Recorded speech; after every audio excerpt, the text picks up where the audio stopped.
invite you to turn to the book of Mark. We'll actually start in Mark chapter 8. Mark chapter 8.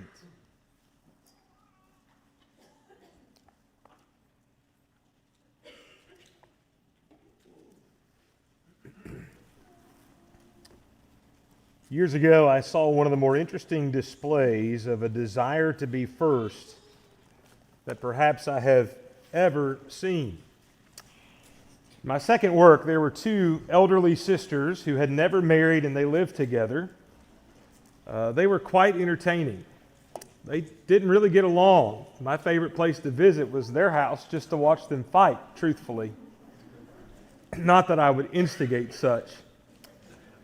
They sat on the second row right in front of us, by the way, and one of them had very sensitive hearing, and because I was loud, she would cover her ears during the sermon and yell at me to be quiet the entire time.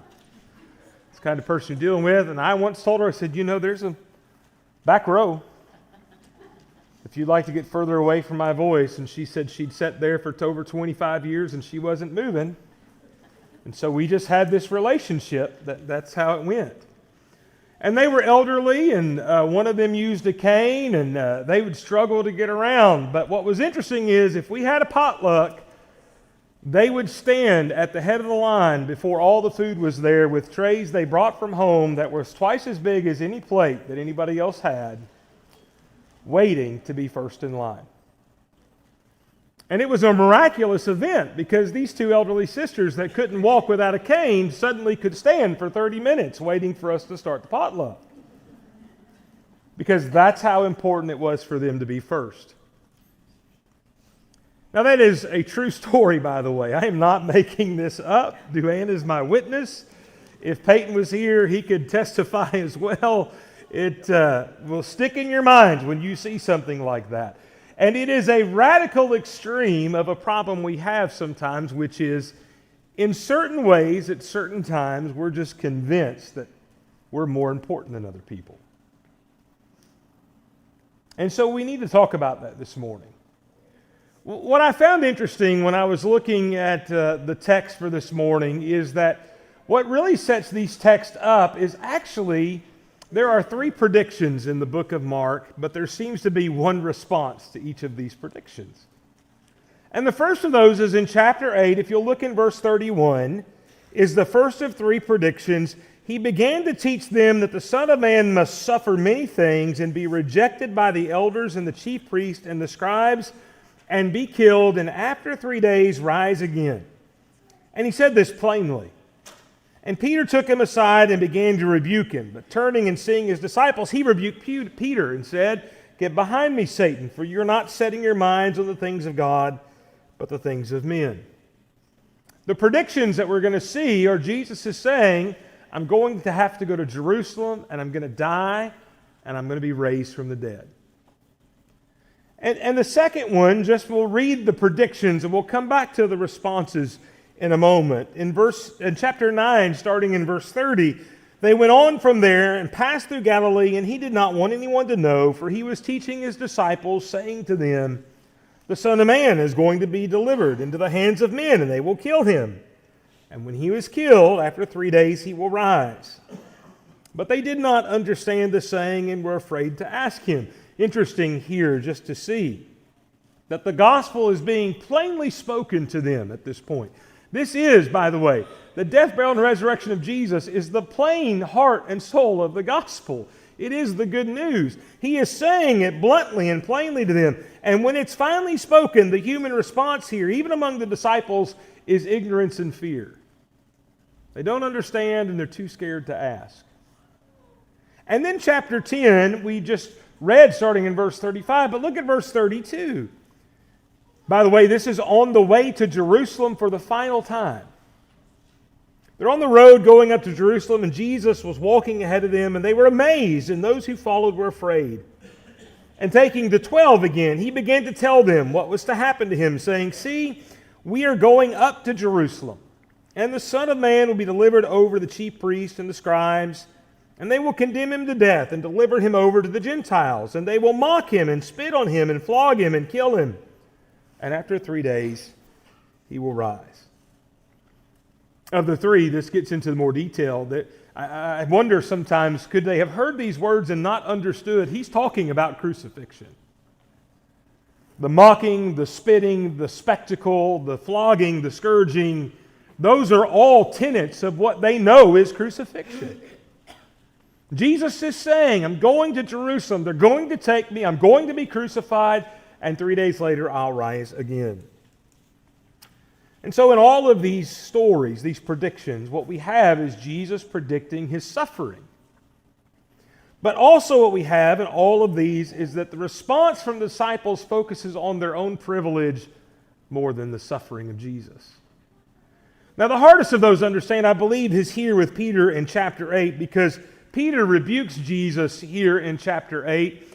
And it's interesting that he responds to this idea of Jesus and says, no, you can't do that. In fact, he responds rather passionately. The word here for rebuke is the same idea as like rebuking a demon. That's how just vehemently he is saying, Lord, you can't do this. And what's interesting here is that just before this, by the way, Peter has confessed that Jesus is the Son of God. And no doubt that plays a role in this. Peter believes Jesus is the promised one, the Messiah. He's going to lead us to victory over our oppression. And Jesus is, but what's not understood is that oppression is not a physical oppression. Jesus is leading us to victory over spiritual oppression and frees us from the bondage of sin through his own sacrifice. Peter doesn't say that, understand that, and so it's pretty clear. He goes to Jesus, how dare you say you're going to die? You can't do that. You've got to deliver us. And what's Jesus' answer here? Peter, you're thinking like a man, not like God. You're listening to the flesh. And then Jesus turns and gives this teaching. And what you'll see is that in every case, Jesus predicts.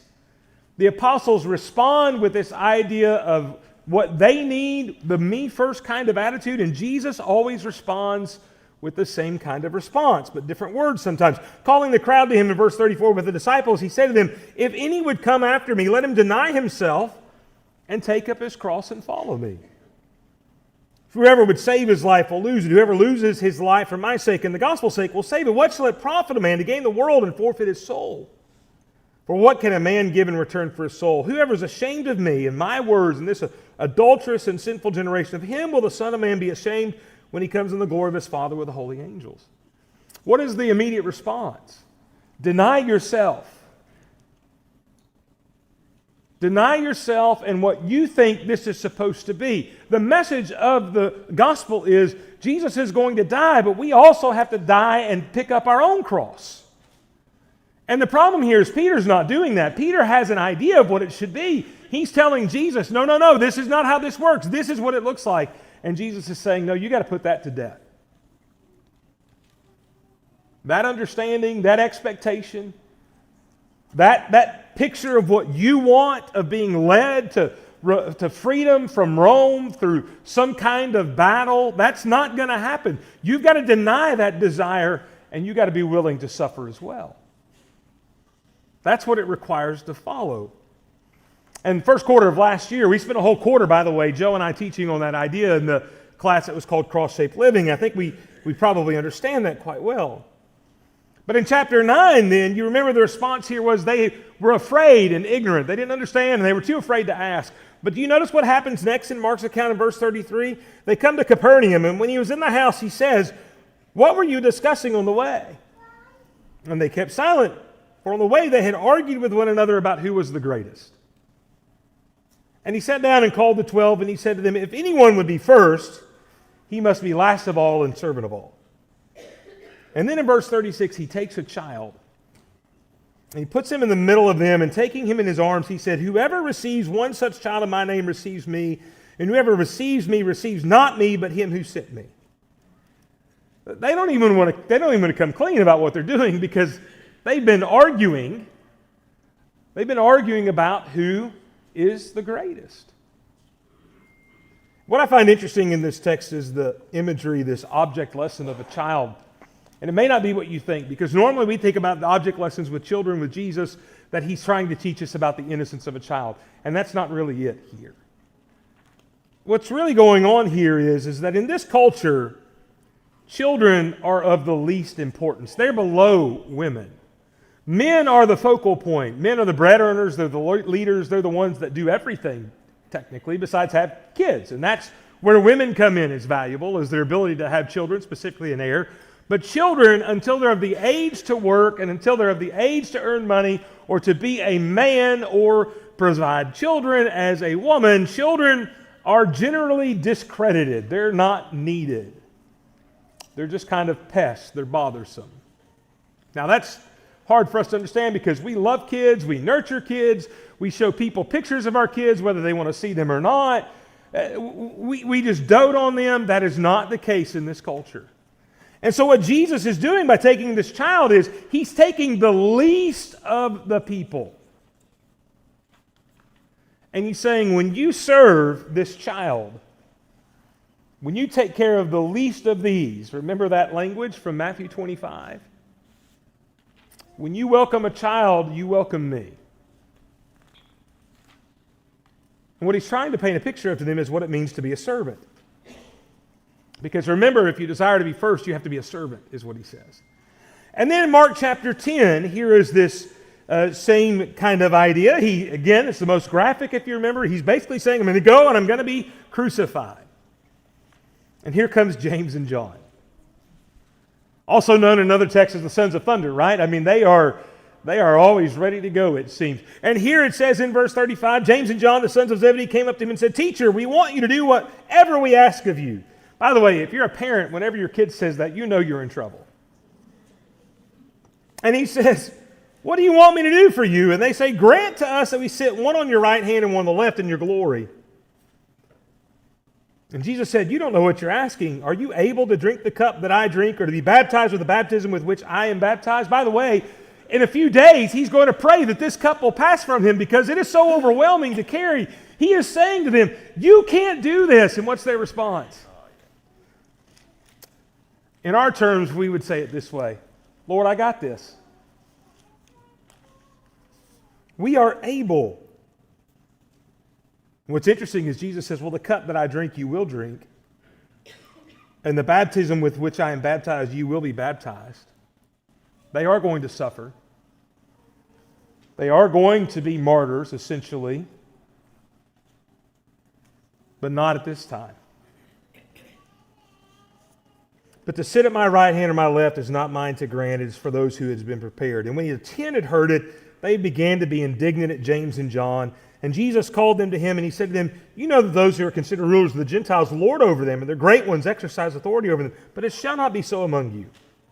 Whoever will be great among you must be your servant. Whoever will be first among you must be slave of all. For even the Son of Man came not to be served, but to serve, and to give his life as a ransom for many. Now, the highest customary honor, when somebody of this high honor was coming as a group, kind of a procession, the center person is the one with the greatest honor. And to his right and to his left are the next two, and the immediate right and left are the next two people that have the most immediate honor within that structure. That's what James and John are asking for. They are sitting there. By the way, the Talmud speaks of this. Here's a quote of 3 walking along. The teacher should walk in the middle, the greater of his disciples to his right, the smaller to his left. And thus we do find of the 3 angels who came to visit Abraham, Michael in the middle, Gabriel at the right, and Raphael at the left. And so this is Jewish teaching.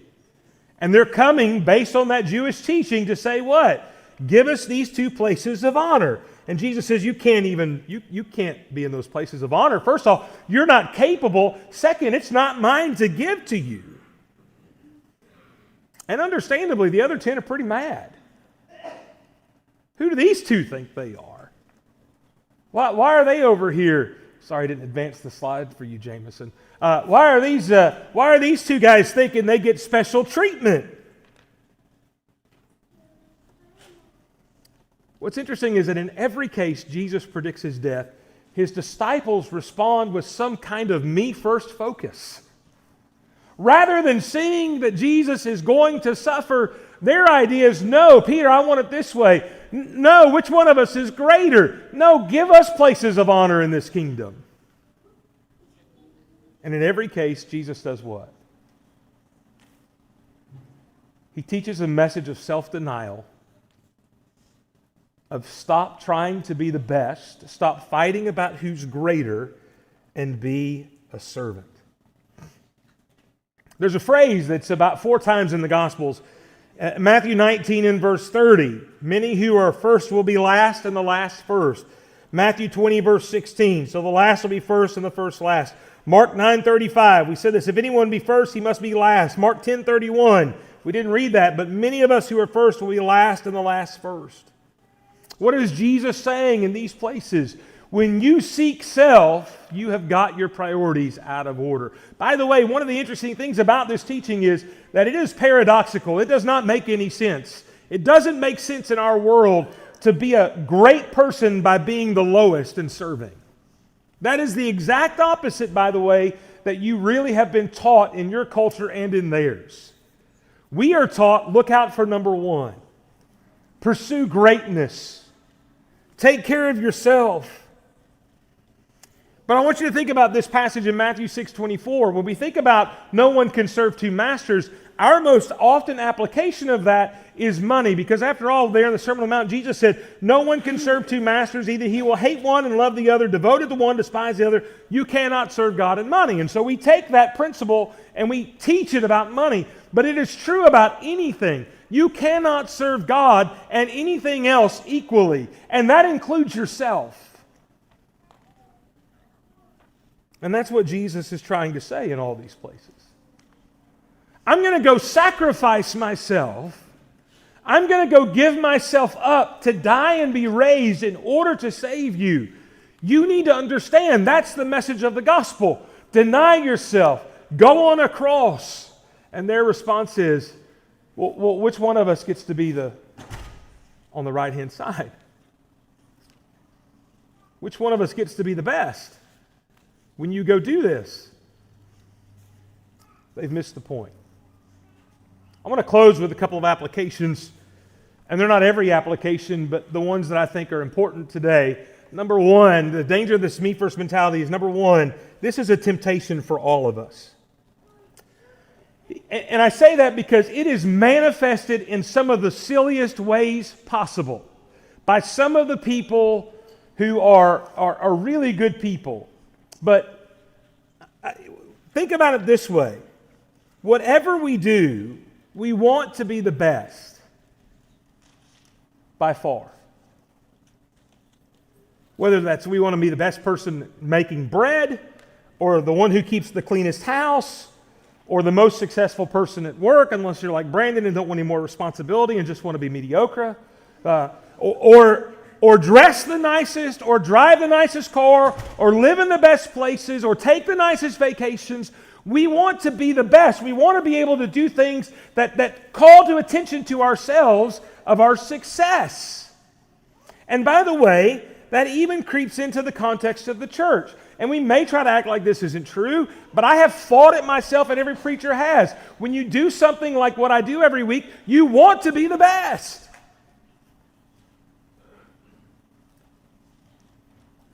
If you're a song leader, you want to be the best song leader. You want people to say things like, oh, I wish Terry was leading singing. You want that. You want to be and by the way, where I moved here from, we had 4 adult classes, and you had sign-up sheets, right? And so if you were an adult class teacher, guess what you looked at? Which class filled up first? Which, by the way, became such an issue that even among the leadership, there was a competition, and some people, they didn't want them to teach anymore because too many people liked them. This consumes us. I've often wondered what Mark 9:34 looked like, by the way. While they're walking to Capernaum and they're arguing about who the best is, can you just imagine this? Peter goes, well, you know I'm the greatest. I mean, Jesus takes me everywhere. I was on the Mount of Transfiguration. I walked on the water. I'm the one who confessed him. What about y'all? And John goes, no, you're not. I'm the greatest. He loves me. I'm the disciple Jesus loves. Judas says, no, I'm the greatest. I get to carry the treasury bag. Think about that one. Andrew turns and looks and goes, Peter, if it wasn't for me, you wouldn't even be an apostle. I'm greater than you. I mean, you just think about all of these ways they could have argued about who was greater. And Jesus says what? Deny yourself. How good are you at denying yourself? When you're going over that hill at 280 and you see Joe turning right out of Highland Lakes, do you slow down and let him in, or do you speed up and make sure you pass him? Have you ever noticed somebody going to the 10 items or less line with more items than you and you tried to beat them?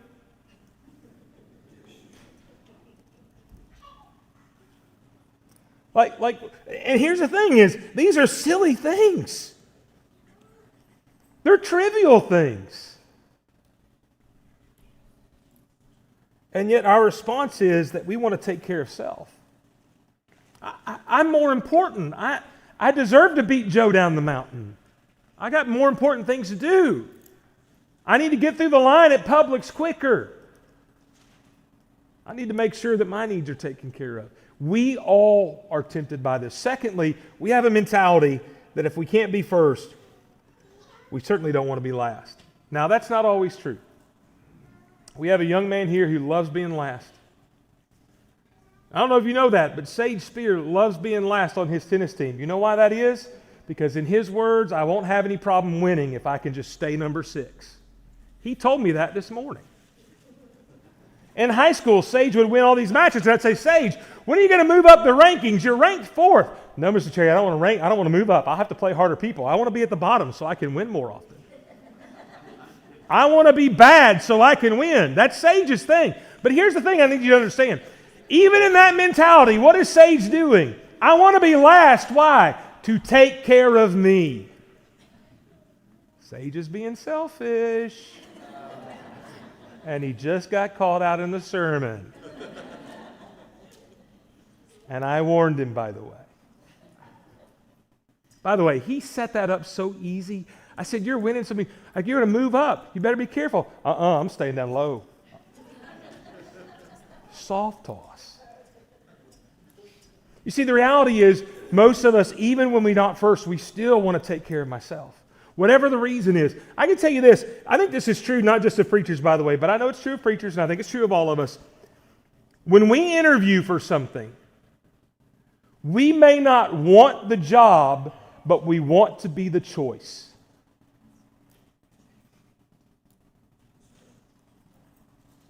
I may not want the job, I want, though, to be the choice. Because then I can turn them down, but then I still know what? I'm the guy they really wanted. I won that interview round. I was the greatest. I might not go work there, but I still want to take care of myself. And what this does sometimes is it creates in us this mentality of, I don't want to be the last kid picked for the kickball team on the playground. So what I am doing there is I'm trying to show every reason why, even though I wasn't the first pick, I shouldn't be the last pick. And I am running everybody down in the process to try to elevate myself, whether that's done audibly or just internally. Jesus said in Mark 10:43, "It shall not be so among you. Whoever would be great must be your servant. Whoever would be first must be slave of all." This passage is not about trying to be in last place. He's not saying, make sure you sit at the back of the room instead of choosing the chief seats. Make sure that you have false humility as a way of getting right. That's not what any of this is saying. What he is saying is, stop thinking about yourself and serve other people.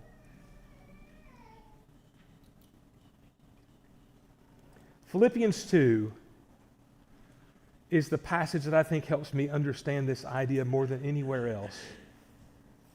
There, starting in verse 3, "Do nothing from selfish ambition or conceit, but in humility count others more significant than yourselves.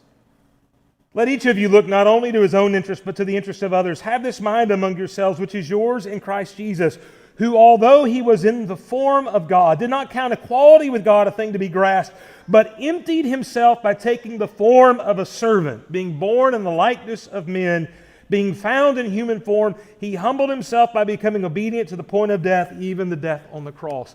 Jesus came to humble himself by even taking on this tent, this flesh, but also to go hang on a cross to die as a sacrifice. He did that before he ever left heaven.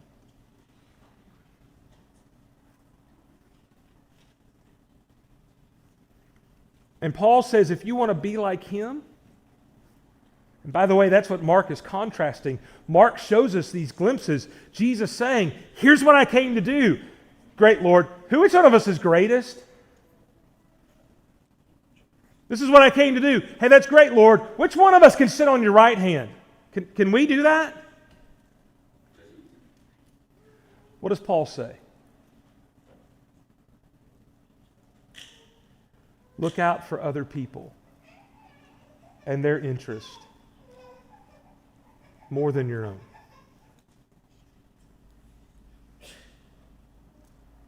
How radically different would everybody's relationships be if we actually practice these verses? You've heard me apply this before to marriage, and the point is, I think, very clear. If every husband and wife practiced Philippians 2, 3, and 4, divorce would not be a problem. If every church would practice Philippians 2, 3, and 4, divisions would not happen. And you know what they call most of those divisions is personality issues. They're not even over truth. They're over the fact, you know what that means? We can't get along, so we split.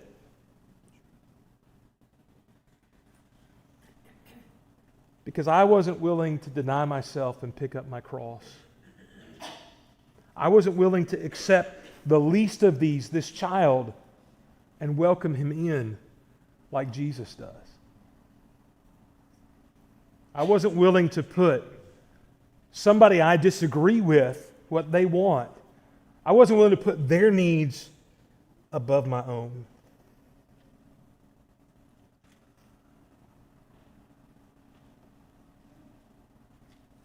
And that brings us to the final point. The desire to be first, to be great, keeps us from following Jesus. You go back to Mark chapter 8 where we started. Jesus is sharing the good news. Now, it's hard for us, I understand, it's hard for us even today to understand how this is good news. It was certainly hard for Peter, obviously. But Jesus is saying, here's what I'm about to do. I'm doing this for you. I'm doing this for you to liberate all of you from this bondage that you face. And Peter goes and says, no, you're not.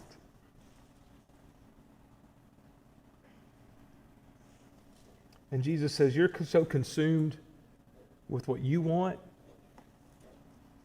that you're not thinking about what God is going to do. And he even calls him Satan.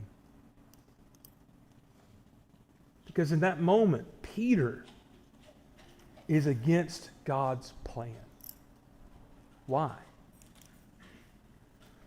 Because he isn't denying himself and taking up the cross.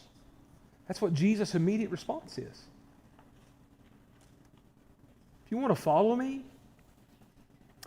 you believe I'm the Messiah, you want to follow me, you want to be a part of this kingdom, take up your cross. Deny yourself and follow me.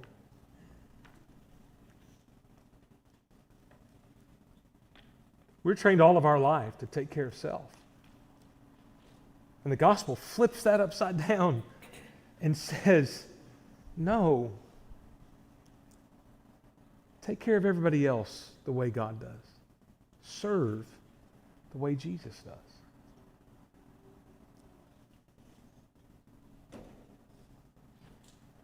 This desire to be first, to win, to be the greatest,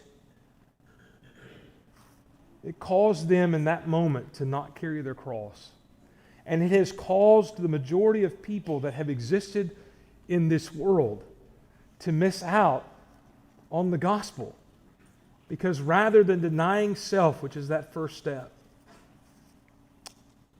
what they want to do is they want to be the greatest.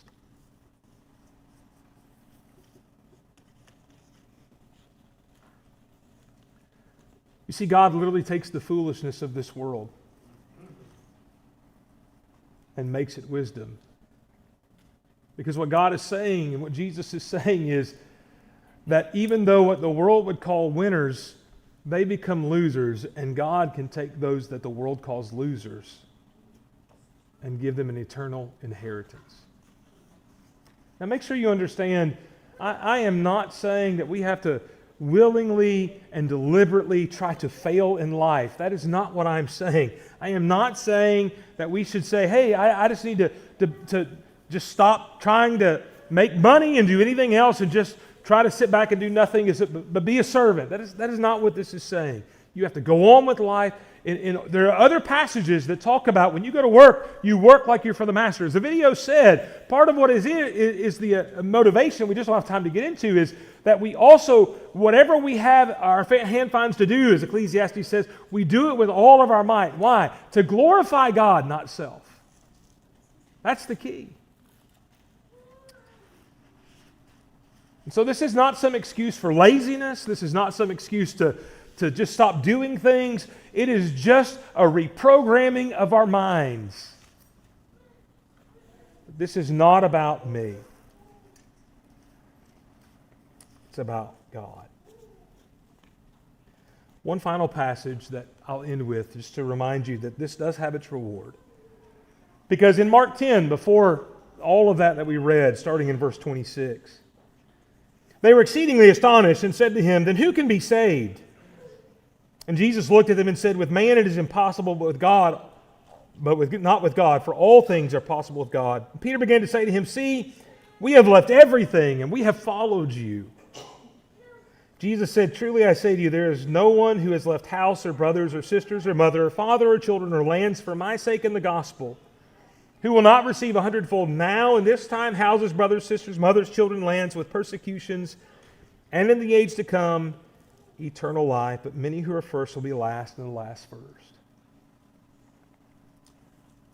What's he saying there? When you operate with this mentality, you will be rewarded. How do I have eternal life, God? Deny yourself. Take up your cross.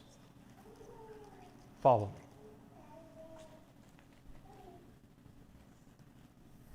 See, the reality is we know who the greatest is in that story, right? In Mark 9, it's Jesus. Jesus is the greatest traveling the road to Capernaum. They had figured out by chapter 10 as they're going to Jerusalem who the greatest is. They're not asking then who the greatest is. They want to know who's second and third. But the motivation was still wrong. But never forget that the greatest that has ever walked on the earth came to be a servant and to seek and save the lost, and gave up his life as a ransom for many, and was raised so that we too could have that same promise of new life. If we would deny ourselves, pick up our cross, and follow him. I believe that we're trying to do that. This is not some lesson that's motivated because I think somebody out here is arguing about who's the greatest. It's just a lesson that's needed because we're still human. And even though we want eternity, we still live in the flesh. And sometimes the greatest temptations we face when we go out into the world and leave this place is not to do those heinous things we hear about, like murder and adultery and all of those kind of things. Sometimes it's just to think like the world around us. Which begins by putting myself first and thinking I'm more important than others. This is just a reminder. Let's not do that this week. Let's put the Lord first. Let's glorify God. And let's welcome the little children just like Jesus would in Mark 9. I'll leave you with those words. Caleb, come lead us in this song.